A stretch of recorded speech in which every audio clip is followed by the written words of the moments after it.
ഈശോമിശിഹായ്ക്ക് സ്തുതിയായിരിക്കട്ടെ. പാപികളുടെ രക്ഷയ്ക്ക് വേണ്ടിയുള്ള ദാഹം യേശുവിനെ കുരിശിൽ തറച്ചു. നന്മ ചെയ്തവന്റെ കൈകളും കാലുകളും ആണികളായി ബന്ധിക്കപ്പെട്ടു. ലോകം യേശുവിന് നൽകിയ സമ്മാനമാണ് കുരിശ്.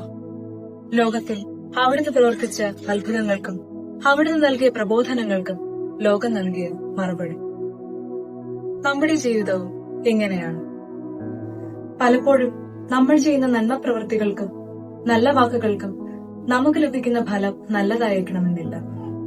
അതെല്ലാം യേശുവിന്റെ കുരിശോട് ചേർത്ത് വെച്ച് ലോകത്തിന്റെ പാപപരിഹാരത്തിനായി നമുക്ക് ഉപയോഗിക്കാം. നമുക്ക് ഈശോയോട് പ്രാർത്ഥിക്കാം, അങ്ങയുടെ കുരിശോട് ചേർത്ത് ഞങ്ങളെ തറയ്ക്കണം. അങ്ങനെ പ്രാർത്ഥനയോടെ ഈ നോമ്പുകാലം നമുക്ക് ചെലവഴിക്കാം. പാപമറിയാതുലകിൻ പാപമ